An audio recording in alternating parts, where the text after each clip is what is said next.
Iori, a first-year university student, moved to the coastal city of Izu, planning to live with his uncle Tashio. Tashio owned the Grand Blue diving equipment shop.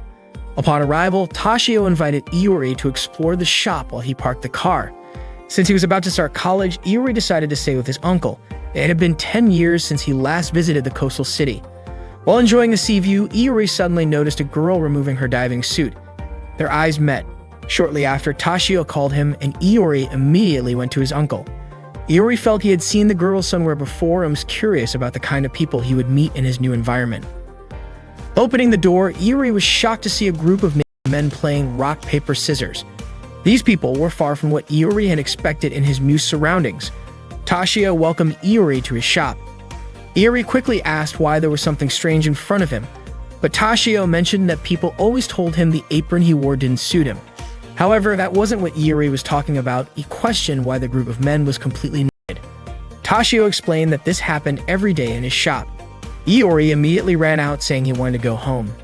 Shinji and Ryujiro noticed this and approached Tashio. Shinji asked Tashio who the guy that just arrived was. Tashio said it was Iori, his nephew from Izu University. Hearing this, Shinji and Ryujiro mentioned they had the chance to recruit a new member. Meanwhile, Iori wondered why there were perverts in his uncle's shop. Not long after, Shinji and Ryujiro chased after him, calling his name. Seeing this, Iori panicked and ran as fast as he could to avoid them. They called Iori shy, but Iori was more concerned about their naked appearance. It didn't take long for Shinji and Ryujiro to bring Iori back to the Grand Blue shop. Tashio still thought Iori was just homesick and said he would get used to it over time. Iori admitted he had run away because he was shocked to see everyone partying naked. They indeed liked to dress that way, but at that time they were playing rock, paper, scissors to determine who would prepare the diving equipment tanks, and for them, being naked was normal during the game. Ryujiro was chosen to prepare the tanks, and Iori accompanied him. Ryujiro introduced himself as a second-year mechanical engineering student at Izu University. Iori turned out to be in the same department as Ryujiro. Suddenly, Ryujiro confessed he would be happy if Iori joined his club, but Iori said he wasn't interested. Ryujiro then forced Iori to sign the club's registration form. Ryujiro asked if Iori was interested in diving. Iori was indeed interested but didn't want to do it because he couldn't swim. According to Ryujiro, if someone always stays in their comfort zone, they won't be able to go anywhere, and the important thing is whether they're interested in stepping out of that zone. Suddenly, a girl who had just finished diving approached Iori and greeted him. Iori looked confused, prompting the girl to ask if Iori had forgotten her. Nanaka, his cousin. Iori then realized and immediately apologized. Nanaka understood, considering they hadn't seen each other for 10 years. Nanaka asked if Iori had seen Chisa, expressing that Iori would be surprised at how cute Chisa had become. Nanaka mentioned that she and Chisa had just finished diving. Hearing this, Iori suspected the girl he had met earlier was Chisa. Nanaka asked if Iori was interested in joining Shinji's club. Iori said he wasn't interested, not because he didn't like diving, but because he was a technical school graduate and wanted to keep his distance from the technical school atmosphere.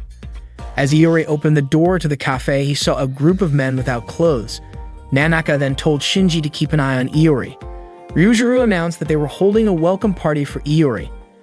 Iori immediately stated that he had no intention of joining the club, but Ryujiro told him not to say such things and insisted that Iori always rejected something before even trying it.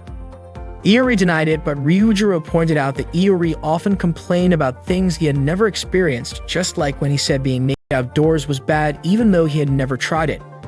Ryujiro urged Iori to drink alcohol and invited him to play rock, paper, scissors while making to gain some experience.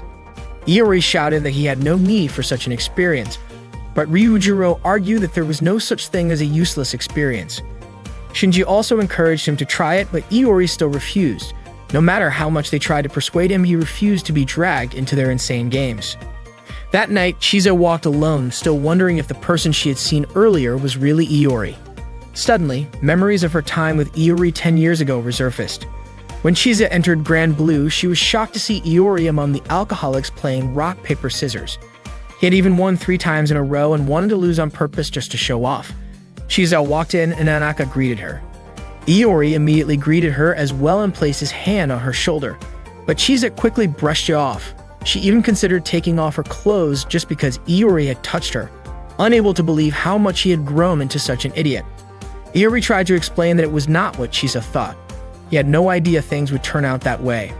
Ryujiro and Shinji commented that Iori was lucky to be living with his cute cousin. Iori, however, complained that Chisa treated him like garbage. He did not care though, since Nanaka also lived with him. However, it turned out that Nanaka was an extreme siscon. Iori could not comprehend what had happened in the past 10 years, especially since Nanaka was the only person who had ever been kind to him. Shinji reassured Iori, telling him that many people did not have perfect lives at home.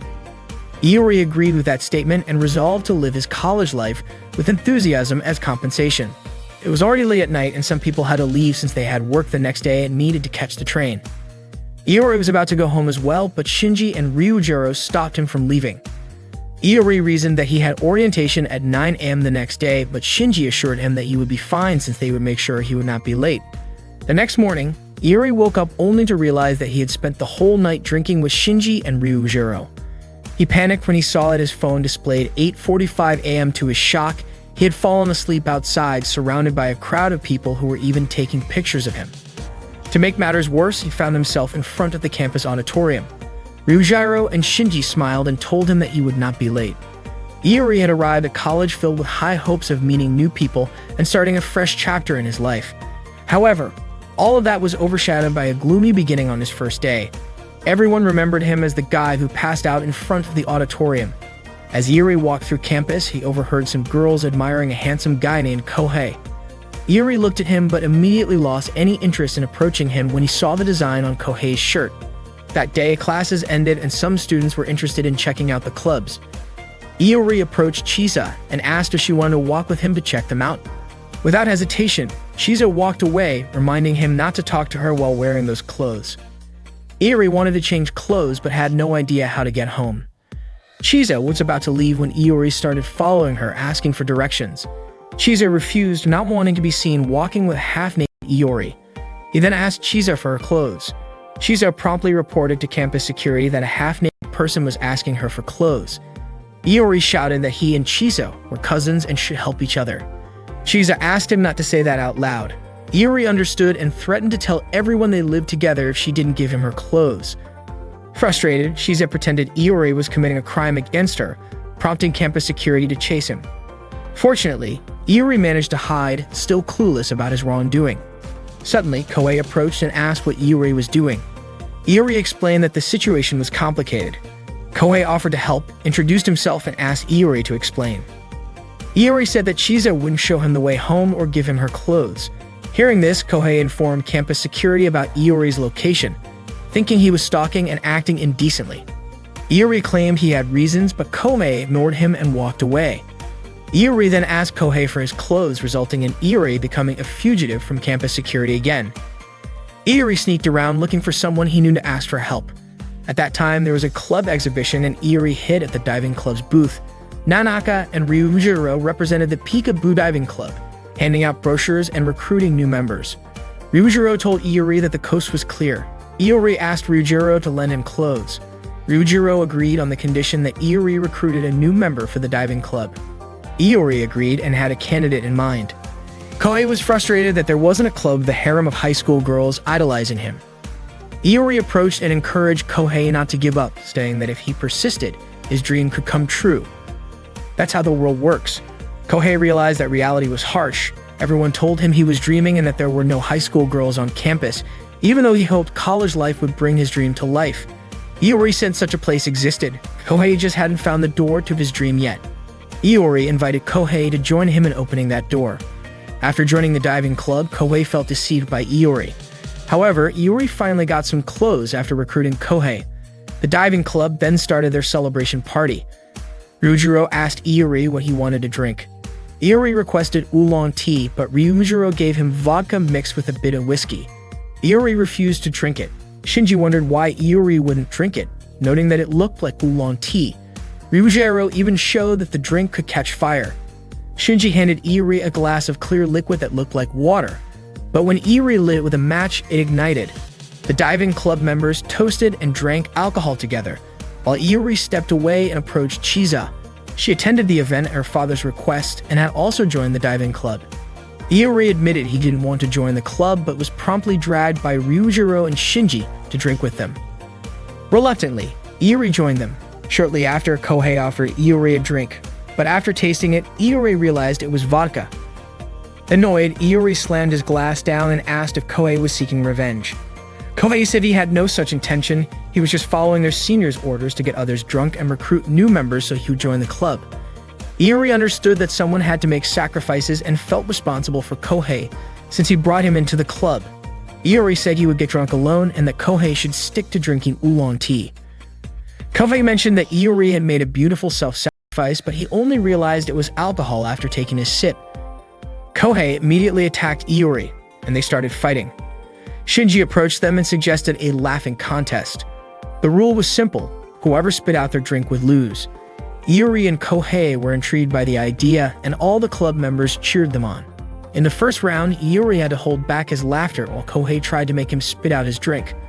Kohei attempted to make a ridiculous face, but it did not seem to work. Ryujiro then approached Kohei and advised him to change his strategy. He explained that people tend to laugh when they are supposed to remain serious.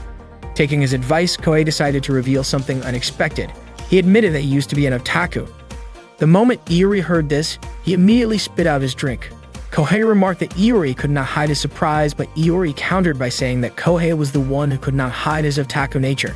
Since Iori had lost the round, Shinji instructed him to do a sosu, meaning he had to chug an entire alcoholic drink in one go. Iori complied and immediately became dizzy, nearly bumping into someone. In his drunken state, he blurted out a pun in front of the senior. Upon hearing it, Kohei could not hold back and ended up spitting out his drink as well. As a result, Kohei also had to do a sosu. However, to everyone's surprise, Iori was ordered to do another one because making a pun in front of a senior was considered disrespectful. In the end, both Kohei and Iori had to chug their drinks together. They vowed to get back at each other for this, and the laughing contest continued until their bodies could no longer handle any more alcohol. Eventually, both of them ended up vomiting. Seeing this, Ryujiro poured them some liquid and handed it to them. They eagerly drank it, thinking it was water, but after reading the label on the bottle, they realized it was alcohol with a 96% alcohol content. Ryujiro simply remarked that they must really enjoy drinking. Meanwhile, Nanaka told Tashio that Iori had been hanging out with his friends from the club and had been out for 2 nights in a row. This meant Tashio had to reprimand him. The next morning, Iori and Kohei were in the lecture hall, completely naked. Shiza could not believe what she was seeing and had no idea how Iori had ended up like that. That day, Iori returned home with Chiza. Upon arriving at Grand Blue, they were met with the sight of Shinji, Ryujiro, and Tashio wearing only store aprons. Iori felt nauseous and wondered why they were dressed like that. They laughed with Ryujiro, explaining that they were about to go diving and were wearing swimsuits under the aprons. However, when Shinji and Ryujiro turned around, it was clear they had nothing on beneath the aprons. Suddenly, Nanaka informed them that the guest expected that day couldn't make it due to unforeseen circumstances. They all got dressed and sat down for lunch together. Shinji and Ryujiro mentioned they had free time before the drinking party that night and asked Iori how he planned to spend the time until evening. Iori replied that he didn't intend to join the drinking session that night. This annoyed Shinji, who promptly reminded Iori of the club he had joined. Nanaka suddenly asked if Iori knew where his room was, considering it was his 3rd day at Grand Blue. Iori realized he had been sleeping on campus for the past 2 days. Nanaka expressed understanding if Iori wanted to have fun on campus but insisted he couldn't sleep elsewhere for 3 consecutive days. Iori then conceded that he might indeed skip the drinking that night. Shinji and Ryujiro accepted this, noting that even without Iori, there were plenty of other members in the club. Suddenly, Ryujiro mentioned that they would be drinking that night with girls from Aonu Women's University. Hearing this, Iori begged Nanaka and Chiza for permission to join the party. Seeing Iori kneeling before Nanaka and Chiza, Ryujiro and Shinji asked what he was doing. Iori stated that he now remembered the club he had joined wasn't just about diving. Nanaka and Chiza were puzzled as to why Iori had taken off his clothes. Iori explained it was to show his sincerity. Despite Iori's earnest pleas, Nanaka remained firm, knowing he just wanted to have fun. At that moment, Iori asked Ryujiro and Shinji how he could get permission to go out that night. Shinji suggested giving up as Nanaka was very strict, but Iori refused to surrender. Shinji was curious about Iori's determination. Iori admitted it was driven by his sexual urges. Seeking advice on convincing Nanaka, Ryujiro suggested that Iori unpack his belongings in his room, but Iori felt that wasn't enough. Ryujiro then recommended decorating his room to make it look more mature. Ryujiro and Shinji even offered to help. Iori promptly informed Nanaka that he had finished unpacking and claimed he had become a mature man. When Iori showed Nanaka his room, she was shocked by the decor, filled with adult books, tapes, and pictures. Iori remarked that it wasn't supposed to be like that. Nanaka, surprised, commented that it seemed Iori had indeed matured. Shinji and Ryujiro asked Iori if the plan had worked. Iori scolded them, and Shinji wondered why it hadn't succeeded. Ryujiro noted that when a mother finds adult magazines in her son's room, she considers him grown up. Iori had hoped they would decorate his room normally, like a typical college student's first place living alone. However, Shinji and Ryujiro exclaimed that Iori should have said so earlier. Iori admitted his mistake in asking them for help and told them to take the magazines out of his room. Shinji said that he had actually planned to give one to Iori as a welcome gift and asked him to choose his favorite. Not long after, Chisa came to Iori's room to give him a shelf she no longer used.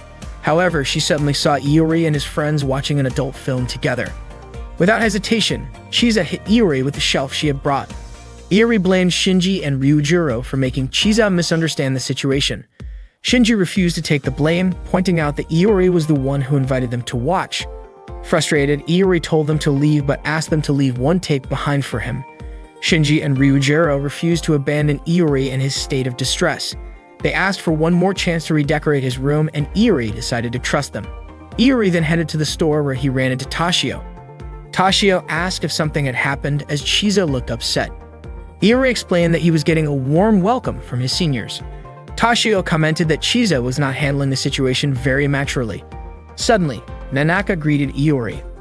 As he was about to explain the misunderstanding about his room's decoration, Nanaka surprised him by saying she did not mind at all.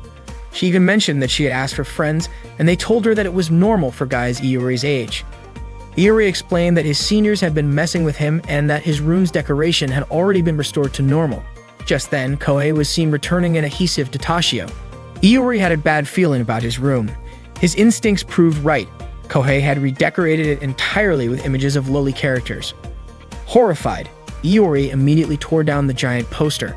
Kohei was furious and even cursed him for it. Iori was exasperated that his room was now filled with Kohei's terrible taste. Soon after, Shinji and Ryujiro arrived to check on Iori's room.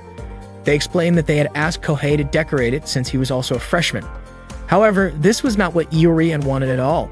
He wanted the complete opposite. Kohei finally understood and agreed to redecorate the room again. Iori told him to leave, but Kohei refused. It turned out he had only done all of this in exchange for an adult tape featuring middle school girls, which the seniors had promised him. Not long after, Toshio called Iori over to help him. Although Iori had to go, he was still uneasy about what his room would look like next. His worst fears came true. When he returned, he found his room covered in BL, Boys Love, posters. Furious, Iori immediately punched Kohei. The new decoration was even worse than the last one. Iori ordered everyone to leave, but they ignored him. Shortly after, Nanaka called out to him, offering to help redecorate his room. However, Iori insisted that he was fine. Then the voices from the BL video the seniors were watching echoed through the room, sending shivers down Nanaka's spine. Horrified, she quickly left to call her friend again. Iori returned to his room and shouted that he would personally redecorate it so that he could finally join the party. He also wanted Nanaka to approve of the room's new look. Kohei asked if Iori had any ideas, and Iori decided to fill the room with pictures of Chisa, knowing how much Nanaka adored her younger sister. The seniors were skeptical about the concept, saying the room now looked like it belonged to a stalker. Kohei reminded everyone that the drinking party was about to start. However, Shinji informed them that the party had been postponed due to an issue. Iori was stunned to learn that the drinking party was not happening that day after all, meaning all his efforts had been for nothing. Moments later, Chisa arrived with tea. Upon seeing so many pictures of herself in Iori's room, she immediately took action, leading to Iori being confined in an empty room as punishment. The following morning, Iori woke up to find the club members gathered in his room. Curious about their presence, he asked why they were there. It turned out that the room was their usual gathering spot and they couldn't just change it because of him. Iori then headed to the shop where Toshio and Nanaka greeted him. Nanaka even complimented Iori for wearing clothes that day. Toshio inquired about any club activities scheduled. That day was meant for introducing new members who had joined. Nanaka asked how many new members there were. Ryujiro mentioned that 3 new members had joined: Kohei, Iori, and Chisa. Iori wondered why Kohei had come to Grand Blue. It turned out the seniors had informed him that voice actress Mizuki Kaya would be arriving at 10 o'clock. However, Iori was certain the seniors were lying, and sure enough, Shinji admitted it was just a prank. Unexpectedly, Kohei began to cry, feeling deceived. Toshio mentioned that lately, Mizuki Kaya had indeed been busy and couldn't visit for a while. Nanaka added that Mizuki Kaya used to come often, and even other celebrities did too. Kohei tried not to believe it, but Nanaka insisted she wasn't lying. Toshio even mentioned there was a diving suit that Mizuki Kaya used to wear. Hearing this, Kohei asked to try it on, a request that sounded somewhat inappropriate. Kohei then expressed interest in learning to dive. Chisa asked if she should join the diving lessons. Shinji allowed her to opt out since she was experienced, but Toshio requested Chisa to participate so she could understand how beginners learn to dive. Iori asked if he could just watch since he couldn't swim, but Ryujiro mentioned there are divers who can't swim, and according to Shinji, it would be a waste if Iori didn't at least try. Shinji instructed the 3 of them to swim. Iori remarked that it should be fine even if he couldn't swim. Shinji explained that while mastering swimming techniques wasn't necessary, all divers should become accustomed to water. They then proceeded to the changing room. The seniors explained that individuals afraid of water aren't suited for diving because they might panic during problems, making it hard to control breathing and leading to rapid air consumption. Therefore, safety is crucial, and they need ample practice. For basic training, Ryujiro asked Iori to open his eyes underwater. Iori attempted it but couldn't manage. Ryujiro then gave him a diving mask, and Shinji provided one for Kohei as well. After putting it on, Iori re-entered the water. He heard strange sounds, couldn't breathe, and couldn't move, but didn't feel pressure on his eyes. However, upon opening his eyes, he unexpectedly saw Kohei's naked body. Iori resurfaced, and Ryujiro asked if the underwater view was that astonishing. Iori didn't want to look again. Kohei scolded Shinji for removing his pants underwater, but Shinji claimed he was just helping Kohei stay calm. His diving equipment came off. At that moment, Chisa had just finished changing into her swimsuit and came out to join the practice. However, upon reaching the pool, she saw Iori completely naked, soaking in the pool. Seeing Chisa arrive, Iori felt a bit embarrassed and mentioned it was part of the training. Ryujiro commented that Iori liked taking off his clothes. Iori stated he didn't enjoy being naked. Chisa asked Ryujiro, who explained he was just training Iori to get used to the water. Chisa walked away to observe them from a distance. The seniors continued to persuade Iori to enjoy the beauty underwater, but Iori refused, stating he wasn't interested in going underwater anymore. After finishing practice, Iori sat alone in the shop. Nanaka approached him and asked how his diving practice had been. Iori replied that he hadn't enjoyed it at all. Nanaka then invited Iori to go somewhere with her. She took him to a large aquarium. Iori was puzzled as to why the aquarium allowed them in, considering it was already closed. Nanaka explained that Chisa sometimes helped out there. She showed Iori a video of Chisa diving in the aquarium.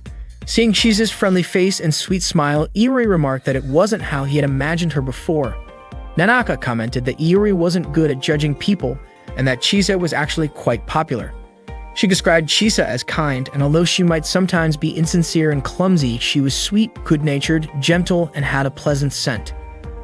Iori gazed at the aquarium and mentioned that perhaps he should learn about fish too, as it might help him enjoy being underwater. Nanaka considered Iori's thoughts to be overthinking, pointing out that neither she nor Chisa had ever thought about that before. Iori speculated that it was because Nanaka and Chisa could swim and liked fish. Nanaka responded that no one instantly knows how to swim or has extensive knowledge about fish. They just want to experience what it's like. Iori didn't quite understand what Nanaka meant. Nanaka led Iori to a very large aquarium, and the view felt like an underwater world. Iori was amazed by it and felt as if he were in an underwater realm. However, Nanaka mentioned that it was merely an imitation of the underwater world, and there were many places to experience a world even more amazing than that. She revealed that it was actually Chisa who had asked her to bring Iori there, suggesting that perhaps Chisa wanted Iori to enjoy diving. Iori wondered why Chisa desired that. Nanaka speculated that Chisa simply wanted Iori to know that there was a beautiful world underwater. And that was also what Shinji and Ryujiro wanted. That's why they always encouraged Iori to dive. Iori then understood that no one likes to hear negative things about what they enjoy, and it's better to have many friends who share the same pleasures.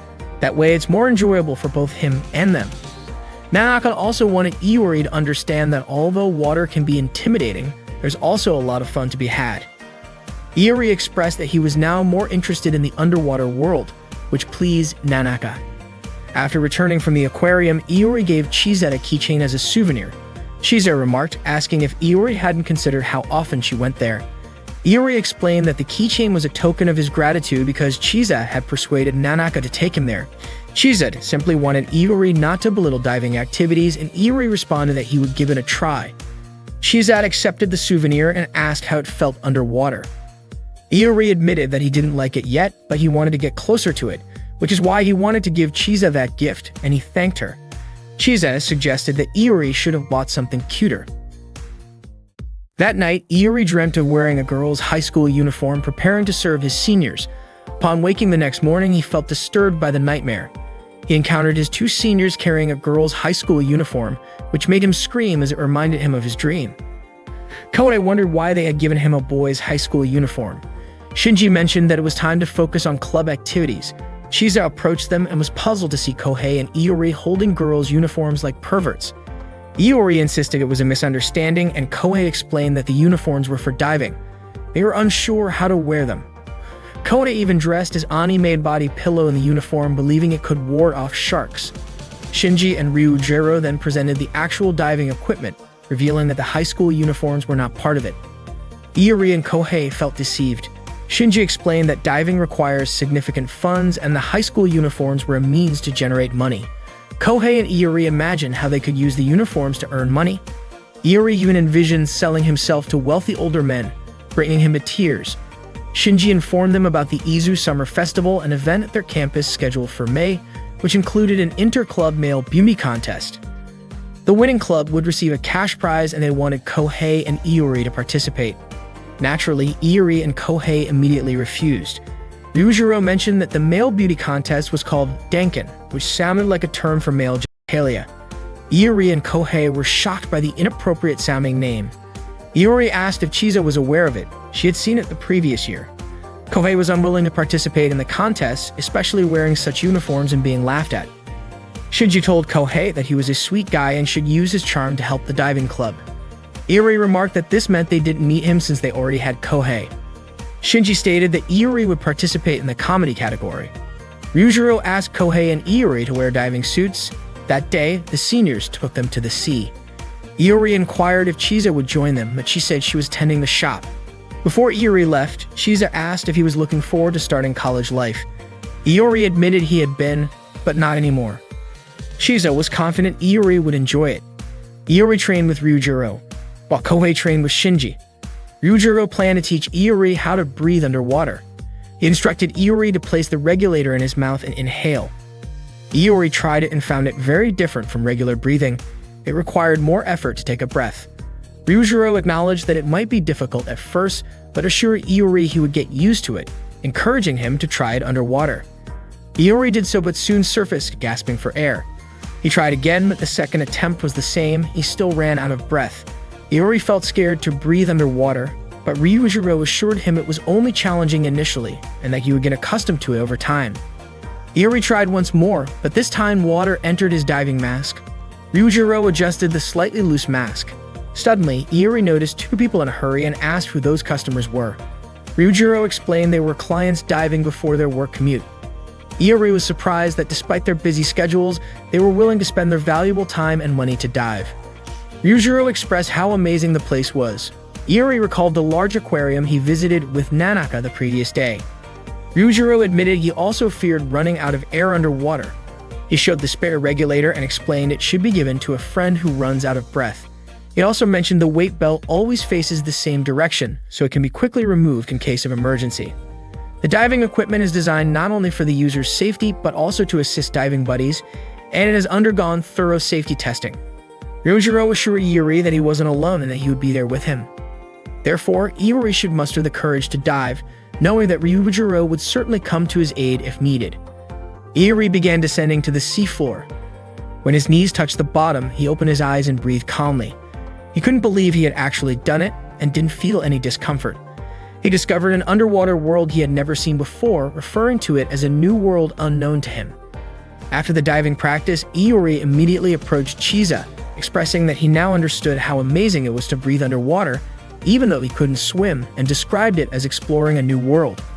Iori even compared it to being in outer space and experiencing zero gravity. He enthusiastically shared his first experience, and Chisa instructed him to change clothes. Shinji told Kohei that joy comes from understanding how to do something never done before. They gathered again for drinks at the shop. Tashio served food and asked if Iori had overcome his fear. Iori admitted he still felt anxious about entering the water, but Ryujiro noted that Iori was beginning to appreciate the joy of being in a new world. Iori thanked his seniors, but they reminded him that there was no reason for him to refuse the new world he would face, which involved wearing a uniform for the Spring Festival. The next morning, Iori woke up feeling dizzy from excessive drinking.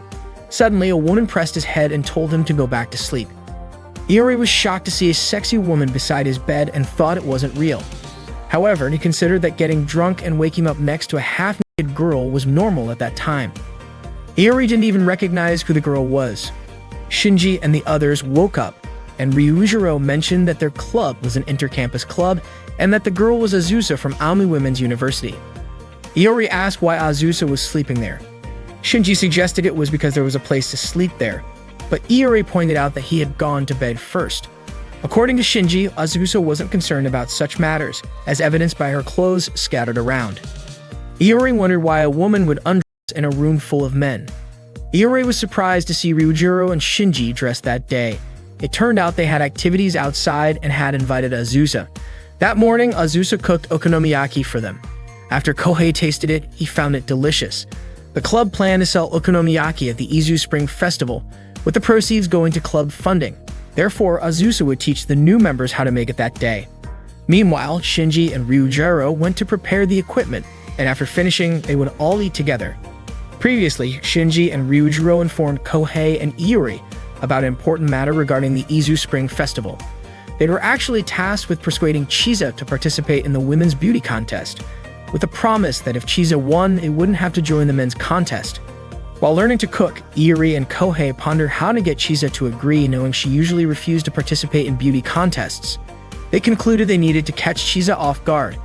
Their plan was to get Chisa drunk and then trap her into agreeing to join the contest. Iori and Kohei began their scheme.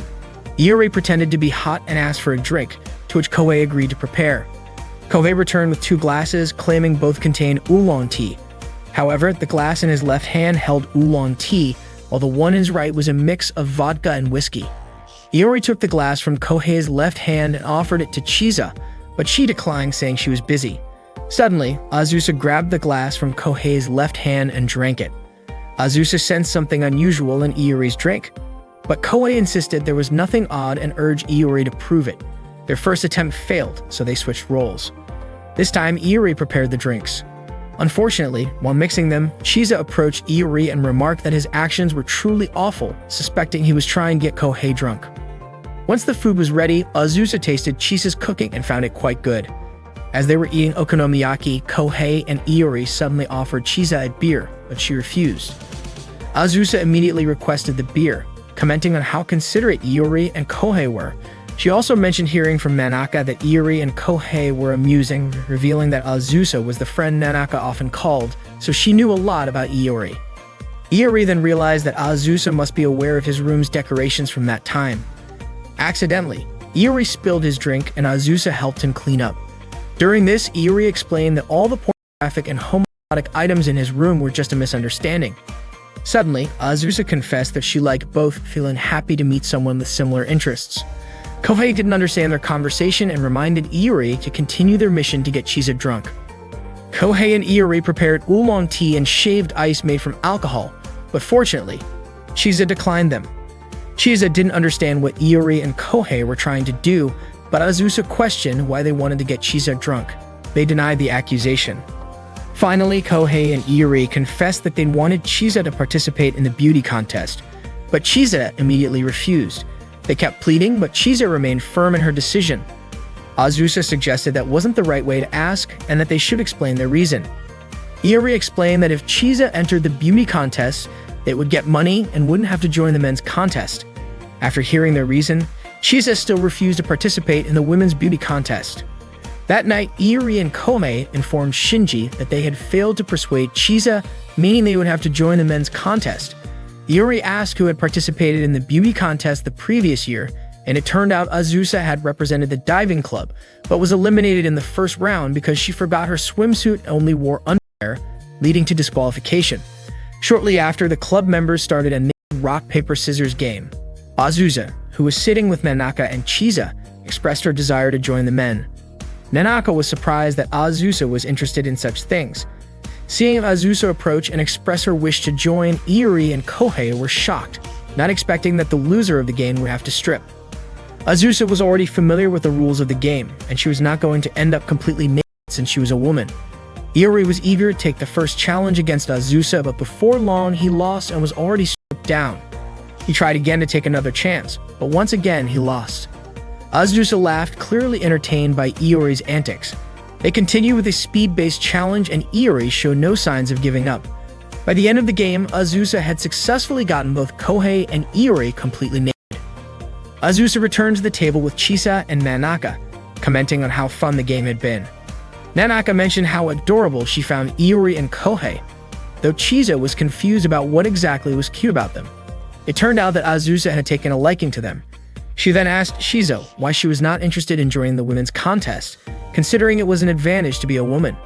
Chisa did not understand what Azusa meant, so Azusa assumed that the club members had no doubts about Chisa winning, which meant they believed she was the cutest. Chisa clarified that it was not that she did not want to participate, but she did not want to be the only one embarrassed. Azusa understood her reasoning. Shinji and Ryujiro informed the club members that Chisa had agreed to join the beauty contest thanks to Iori and Kohei. However, the high school uniforms were still given to Iori and Kohei. It turned out that Chisa had set one condition.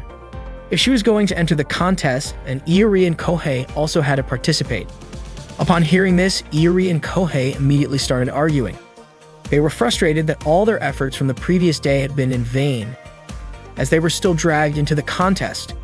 Iori insisted that Kohei should be the one to wear the female uniform, but Kohei refused. Their argument continued, but Shinji saw it as if they were having fun, while Ryujiro was happy to see how close they were. With the matter settled, Chisa felt relieved.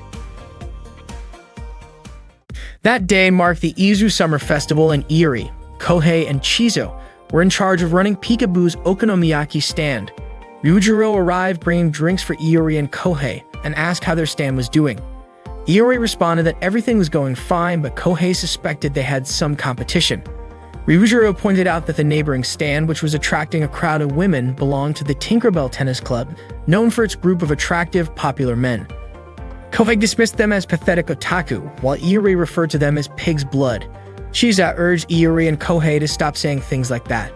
Suddenly, Azusa arrived without any clothes on, prompting Ryujiro to ask if she had walked there. Azusa explained that she had taken the bus partway. Iori was bewildered by how Azusa and Ryujiro could converse so casually. Chisa quickly handed Azusa some clothes to wear, and Iori asked why she was not already wearing something. It turned out that her outfit had gotten stained and she had not bothered washing it since it would just get vomit on it later that night anyway. When Chisa helped Azusa put on a shirt, it was apparent that Azusa's dress was too large, making it a tight fit. Ryujiro suggested that she look for a t-shirt instead, so Azusa asked Iori to help her find one. As Iori accompanied Azusa through the bustling school festival, she seemed to be enjoying the event. Out of nowhere, Azusa asked what type of guy Iori was into, leaving Iori shocked by the question. Azusa remarked that they had the same preferences, reminding Iori of a previous conversation in which she had said she liked both men and women. She explained that when it came to men, she preferred Shinji, while for women, she liked Nanaka. Iori was stunned, and Azusa then asked about his own preferences. Realizing this was his only chance to clear up the misunderstanding, Iori felt the need to tell her that he was not bisexual. However, Azusa expressed how happy she was to have met someone like Iori, admitting that she could not talk so freely with anyone else. She then grew even more curious about the kind of person Iori was attracted to. Later, while Iori and Kohei were working at the stand, Kohei questioned why Azusa had suddenly insisted on switching places with him. Iori remained silent, simply feeling guilty about the situation, which made Kohei even more curious about what happened. The two of them then wandered around the festival, enjoying the peaceful moment without any upperclassmen nearby. However, their sense of relief was short-lived when Shinji and Ryujiro suddenly appeared. Shinji brought up the idea of drinking with another club that was nearby. Kohei assumed it was some kind of group date and was excited about the possibility of meeting beautiful women. However, it turned out that the club they would be drinking with was the Rugby Club, made up of a group of muscular men. Meanwhile, Chisa and Azusa were dealing with two customers who were flirting with them. The situation made them visibly uncomfortable, prompting Iori and Kohei to step in and scare the customers away. Azusa thanked them for helping her out and suggested they take turns watching the stand. Before leaving, she whispered to Iori, urging him to tell her what he had done with Kohei. Iori quickly brushed her off, stating that he would be working at the stand with Chisa. Grateful that Chisa was keeping him company, Iori thanked her, prompting Chisa to ask what was going on. Iori admitted that he simply did not want to be alone with Azusa. Chisa noted that Azusa was beautiful and figured that Iori was just nervous about being alone with her. The two continued serving customers, and Iori asked when the beauty contest would begin. Chisa informed him that it would start at 4 o'clock, with the winner announced the following day. Iori reminded her to get ready, but Chisa nonchalantly said she wanted to participate as she was. Suddenly, Nanaka and Azusa arrived to pick up Chisa and help her prepare for the contest. Kohei, watching them leave, asked Iori where Chisa was going. Iori explained that she was getting dressed up for the competition, which made Kohei wonder if Azusa and Nanaka would end up dressing Iori as well. Annoyed, Iori retorted that Kohei, with his long hair, should be the one playing the role of Tamara. This led to an argument between the two. Ryujiro then stepped in, informing them that it was time to close the stand and head over to watch the contest. The beauty contest was about to begin, and the audience was buzzing with excitement, as it was the main event. Kohei wondered aloud if they would be performing on such a crowded stage later. The first contestant, Aina from Aomi Women's University, appeared overly made up. Suddenly, she blew a kiss toward Kohei. Next, it was Chisa's turn to take the stage. She appeared fierce, and her introduction was stiff and awkward. Her friends noticed that if she continued like this, she might lose. Shinji asked Kohei if he had any ideas. Kohei suggested that to make a shy girl shine, they needed to make her smile. However, Iori thought making Chisa smile would be very difficult. Shinji proposed that if they smiled, perhaps Chisa would smile too. They tried calling her name and smiling together, but that approach failed. Chisa's face showed disgust instead. Shinji then asked Kohei if he had any other ideas. Kohei suggested revealing her embarrassed side. The club members bared their chests and displayed banners supporting Chisa, but that method also failed. According to Kohei, she should have shown embarrassment, but instead, Chisa looked at them as if they were trash. Their plan failed, leaving only one option: lifting her skirt. Kohei planned to throw small balls at Chisa, like grade school boys embarrassing a girl. Iori thought this might make Chisa very angry. Ryujiro added that Chisa might kill Iori if he did it. Iori questioned why he had to be the one to do it and suggested deciding with rock, paper, scissors. However, Kohei had another idea. They would all throw the balls simultaneously so Chisa wouldn't know who the culprit was. They agreed to Kohei's suggestion. The first throw went smoothly, making Chisa feel embarrassed. The subsequent throws also hit their mark, and Nanaka didn't miss the moment to photograph Chisa. The club members praised Iori's throw. Iori then realized that his friends hadn't thrown any balls. At that moment, Chisa glared at Iori sharply. After the contest, Chisa searched for Iori, intending to beat him up. Iori and Kohei hid behind some plants when suddenly a beauty pageant contestant approached Kohei, surprising him. The overly made-up contestant asked Kohei to go out with her. Kohei mentioned that he didn't know her name. She introduced herself as Aina, a freshman at Umi University. Iori congratulated Kohei and wished them happiness. Just as Iori was about to leave, Kohei stopped him, asking why he was leaving him alone. Seeing Iori and Kohei arguing, Aina ran away. While the club members were drinking, Chisa suddenly approached Iori with a sharp look. Iori tried to explain that what he did on stage was to bring out Chisa's charm. Suddenly, Chisa said she owed Iori. Iori smiled happily because Chisa wasn't angry and even offered to buy him a pair of sexy underwear as thanks. It turned out Chisa handed him a large bottle of liquor to finish. Before Iori could finish his drink, he ran away because he couldn't handle it anymore. Iori sought refuge behind Azusa. Ryujiro asked if something had happened to Azusa that made her late. Azusa explained that a guy wanted to get close to her. That guy was Kudo, the captain of the Tinker Bell Tennis Club. Iori asked if Azusa was okay.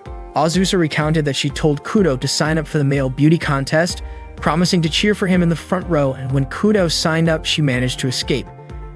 Shinji asked if Azusa would cheer for Kudo, but she said she wouldn't. Shinji was relieved Azusa was safe, and Ryujiro noted that Azusa was just in time for their meeting. Not long after, the members of the Rugby Club arrived for a drinking party with the diving club. According to Iori, this drinking party was even crazier than the last one. As Iori and Kohei went to get drinks, they noticed Aina sitting alone. Aina approached Kohei, leaving him confused as to why she was following him instead of joining the tennis club members. At that moment, Aina was rambling incoherently due to being extremely drunk. She confessed that the reason she had asked Kohei out was because she found him sexy, just like the reason she had joined the tennis club, because everyone there was sexy. She had thought that having a boyfriend would allow her to experience the college life she had always dreamed of, but instead, she ended up like this. Arina began crying loudly, saying that she had worked so hard, learning how to apply makeup, trying on clothes she would never normally wear, and doing things she did not want to do, only to become the butt of everyone's jokes. Iori assumed that the people Aina was referring to were from Tinkerbell. Kohei agreed, saying that if Aina wore makeup that thick, people would naturally think she was crazy. Aina protested, saying that they used to call her cute, but Kohei bluntly pointed out that they had actually been laughing at her.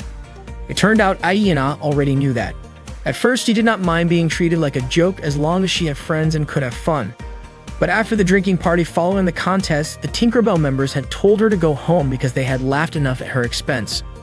Aina realized that she never needed to try so hard to change because, in the end, no matter what she did, people would still laugh at her. And it was the Tinkerbell members who were mocking her.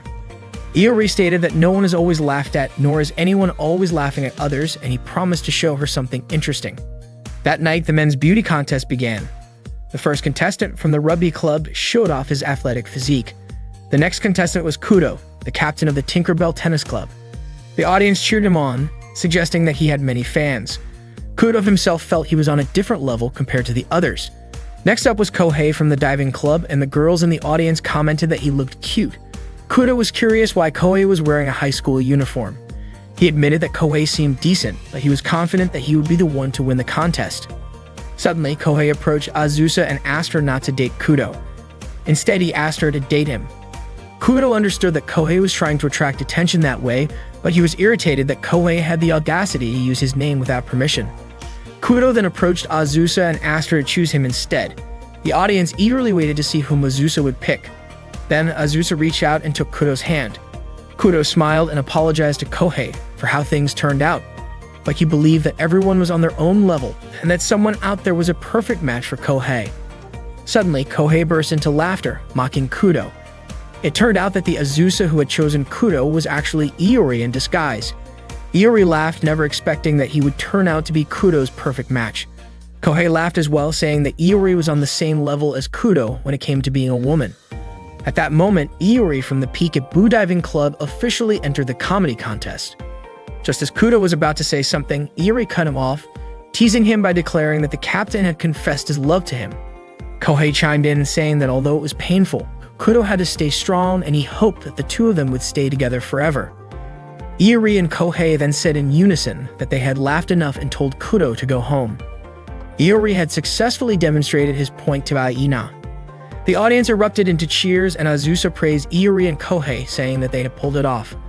However, Chisa suddenly walked away. That night, the members of the diving club raised their glasses in celebration. Suddenly, Aina entered the room looking like she wanted to join them. Kohei handed her a bucket full of drinks to celebrate the party. He commented on how heavily Aina had done her makeup. Aina was shocked to see that Iori and Kohei could drink so much. Kohei explained that his body had been trained for it. The diving club members praised Iori and Kohei for their impressive drinking abilities. The next day, while working at the booth, customers started flirting with Chisa after learning that she had participated in the beauty contest. They scrambled to talk to her and some even dared to grab her hand. Normally, Iori and Kohei would have immediately stepped in to help, but they were still unconscious from drinking too much. Before long, Shinji and Ryujiro arrived to drive away the pushy customers. Later that day, the winner of the contest was announced. Chisa had won the beauty contest, but she looked gloomy on stage. Shinji and Ryujiro were curious about why she seemed that way. Azusa explained that Chisa had only entered the contest for Iori and the others. However, instead of supporting her, Iori and Kohei had worked hard for Aina. On top of that, Chisa had been constantly hit on by guys because of the contest, and no one had stepped in to help her. That was probably what had made her angry. The host then asked Chisa who she would share her joy with. Smiling, Chisa replied that of course she would share it with her boyfriend Iori, who was currently passed out on the stage. The host was surprised that Chisa was dating such a perverted guy. Shinji realized that Chisa was using Iori as an excuse to reject other men. Azusa became curious about what they would do now that they were together. That day on campus, Iori told Kohei that it seemed like their classmates were looking at him differently. Kohei felt the same way. Iori wondered why that was happening. Kohei did not understand, especially since he and Iori had been acting the same as usual. Kohei then asked Iori to go ask them what was going on. Iori told Kohei to do it instead, but Kohei suspected that they might not answer if asked, and that would hurt. When Iori tried to talk to them, one of them told him not to speak so casually to them because they would kill him. That was exactly what Kohei had predicted. Iori called it strange, but Kohei said it was nothing unusual for a first introduction. Their classmates' stares were terrifying. Iori was convinced that something had happened and wanted to find out what it was, but no one was willing to talk to him. Kohei suggested that Iori ask Chisa, but Iori found that impossible, especially since she was not wearing her usual expression, and she would probably glare at him. According to Iori, Chisa had been in a bad mood ever since the Izu Spring Festival. When Iori turned around, he suddenly saw Chisa smiling at him. That made him even more certain that something had happened to him. Besides that, he could feel the murderous intent around him growing stronger. Kohei was sure that Chisa knew something. When Iori approached Chisa to ask her, Chisa told him that he could talk about it in their room after they got home. Immediately, the classmates who had been staring daggers at him stabbed their pens into the table as if they were ready to kill Iori. Iori screamed and demanded that Chisa tell him what was going on, but Chisa claimed she knew nothing, and Iori did not believe her. Chisa insisted that she had nothing to do with it. Suddenly, his classmates threw a piece of paper at him with a message telling him to break up with Chisa immediately, or they would kill him. Iori showed the paper to Chisa. Kohei asked if he and Chisa were dating. Just as Iori was about to deny it, Chisa said they had been dating since before the school festival. Kohei reminded him that if they continued dating, their classmates would kill him. Iori said he would do as they wanted, but then suddenly thanked Iori for choosing to risk his life for Chisa. Iori was baffled, wondering what Chisa was planning. Their classmates started to approach Iori. Kohei asked if he had anything to do with this, but one of them stated that they were only after Iori. Kohei immediately decided to leave the room, claiming he had something to do. Iori tried to stop him, but Kohei refused, saying he did not want them to see that he and Iori were close. Iori shouted that Kohei was his best friend.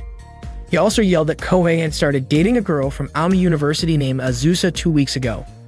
Upon hearing that, their classmates immediately stabbed their pens into the table, indicating that they now wanted to kill Kohei. Iori explained that it was because Kohei was his friend and their situations had to be the same so that they could figure out how to escape together. Just as Iori was about to ask Chisa something, she had already left the room. When they were in the cafeteria, they received a lot of letters, even from students in different departments. Iori and Kohei still had not decided what to do when suddenly 2 guys named Shinichiro and Hajime approached them and said they wanted to help. Hearing that, Iori and Kohei were relieved and thought they were good people. However, it turned out that in exchange, they wanted to learn how a perverted guy could use a shaman to get a girlfriend. Iori, however, told them that he had never used a shaman. Shinichiro and Hajime then informed the others that Iori had never used a shaman. Their classmates immediately started discussing something about the mountain behind the empty clubroom. Iori suspected that they were talking about a place to bury him. Suddenly, they invited Iori and Kohei to play hide and seek, but Iori and Kohei refused. They kept insisting and Iori began pleading, explaining that his relationship with Chisa was not what they thought. However, Kohei said that Iori was Chisa's childhood friend. When Iori claimed that Chisa was just someone he knew from college, Kohei countered by saying that Iori and Chisa spent 24 hours together. Iori insisted that he and Chisa were not dating, but Kohei mentioned that they lived together. Out of nowhere, those people started shouting to prepare a shovel, gloves, and a towel. Iori was furious because Kohei's words only made them more eager to bury him. Iori tried to explain his relationship with Chisa again, but they no longer cared. They believed that Iori had taken the only flower blooming in that department, and they also thought Kohei was dating a beautiful girl from Aomori. Kohei attempted to clarify, but they refused to listen. In the end, Iori and Kohei decided to arrange a group date for them all. With that, those people started seeing Iori and Kohei as their friends. Iori and Kohei told their seniors about the situation and begged Azusa to introduce them to her friends. Iori even pleaded, saying it was the same as saving their lives. Azusa asked why Iori did not ask Chisa. Iori immediately ran to Chisa and begged her, but Chisa only looked at him like he was trash. Iori then went back to Azusa and told her that Chisa was in a bad mood. Azusa agreed to introduce her friends, but on one condition. Iori had to pretend to be Chisa's boyfriend until Chisa told him to stop. Hidori reluctantly agreed since it was the only way to save his life. The next day, Azusa brought a girl to Iori and Kohei. They were both shocked that Azusa had brought a normal-looking girl and thanked her for saving them. Iori and Kohei hurried to entertain the girl. Ryujiro asked Azusa if the girl had entered Grand Blue, which meant she had to become a club member. Shinji asked how Azusa found her. Azusa admitted that she did not find her. Iori and Kohei did. The girl introduced herself as Aina, who had left the Tinkerbell Tennis Club and wanted to join the Peekaboo Diving Club. Kohei and Iori were stunned to realize that the girl was Miss Over the Top. It turned out that after the Izu Spring Festival, Aina had expressed her desire to join the diving club. Azusa then reminded Iori to keep his promise. Aina glanced at Chisa and said she was happy to meet the people in the diving club. Iori and Kohei knew there was no way they could make Aina arrange the group date. That day, Shinichiro and Hajime met Iori and Kohei for their group date. They were curious about what kind of girls they would be meeting and which university they were from. Shinichiro asked what the girls were like. Iori said that the girl was serious yet laid back, a complete contrast. Iori mentioned to Kohei that Aina did not seem excited about the group date. Kohei was confused as to why Aina refused to introduce her friends. Shinichiro and Hajime were convinced that she did not want to introduce her friends to perverts like Iori and Kohei. Hearing that, Iori and Kohei were offended, even though Shinichiro and Hajime had just considered them their friends moments ago. Shinichiro and Hajime started beating Iori, saying that he already had a girlfriend, which was why the girl did not want to introduce him to her friends. Just as Iori was about to explain that he and Chizo were not dating, he suddenly remembered his promise to Azusa to pretend to be Chisa's boyfriend. They finally arrived at the location for their group date. Before entering the cafe, Hajime suggested they come up with a signal, pointing their chopsticks at the girl they liked to prevent any conflicts. If they did not like anyone, they would point the chopsticks at themselves instead. Unfortunately, Shinichiro did not need such signals because he had already made a vow to his heart to date anyone regardless of who they were. Iori and Kohei called him incredibly manly, like an honorable warrior, but Hajime dismissed him as trash who would sleep with any girl. When they entered the cafe, they were shocked to see that all the girls Aina had brought were heavily made up. Iori was absolutely furious with Aina. Unexpectedly, Shinichiro continued with the blind date and engaged them in conversation, even though his friends had hoped he would just give up. Shinichiro chose one of the girls among them, pointing his chopsticks toward the girl in front of him. After toasting together, the girl began introducing herself. The first girl was named Kyoko, the one Shinichiro had chosen, and he asked about Kyoko's hobbies. Kyoko mentioned that her hobbies were horse racing and pachinko. The next girl was named Keiko, followed by Kanako and Aina. Iori, Hajime, and Kohei also introduced themselves. The three of them immediately chose their respective girls and sat across from them. Shinichiro felt touched because his friends were helping to make the blind date go smoothly. Hajime reminded Iori and Kohei that their supporting role was to make the blind date more lively. Iori started a conversation with Aina, mentioning that Aina looked different than usual. Kanako asked in what way Aina was different. Iori replied that Aina's clothing and makeup were different. Aina explained that since it was a blind date, she had made a great effort in her preparations. Hajime offered drinks to Iori and Kohei, reminding them that their task was to make Shinichiro into a man. The three agreed to let the girls call them by their real names to appear more familiar. They all began introducing themselves by their real names, but suddenly Aina mentioned that changing nicknames would cause club members to misunderstand. However, if Iori still wanted to call her by her name, Aina wouldn't force him. Just as Iori was about to call Aina, Kohei immediately stuffed Iori's mouth with a bottle of drink to prevent him from ruining the event. Hajime reminded them that their role was to support Shinichiro. Iori reluctantly said that he really wanted to call her by the name Aina. Aina then asked Iori to say it once more. The food arrived. The menu at that time was ramen salad. The girls immediately took photos together because they had just heard of that food menu. While the girls were discussing some photos, unexpectedly, Aina showed a picture of Kanako without heavy makeup. Iori and the others then suspected that the girl was actually beautiful. Iori and Hajime pointed their chopsticks toward Kanako and invited her to chat. The two of them wouldn't give up on winning over Kanako. Suddenly, Shinichiro pointed his chopsticks toward Kanako, indicating that Shinichiro had changed his target when Kanako mentioned she liked Kanamoyo films. Upon seeing a photo on Kanako's phone of the female witch monster Lalako, Kohei immediately became interested in her. Suddenly, Kohei approached Kanako and invited her to come to his room. The girls suddenly went to the restroom together. Shinichiro became upset with his friends, thinking they were supporting him. They almost got into a fight, but Iori reminded them that they were friends and that jealousy wasn't the solution. Instead, cooperation was the key to victory.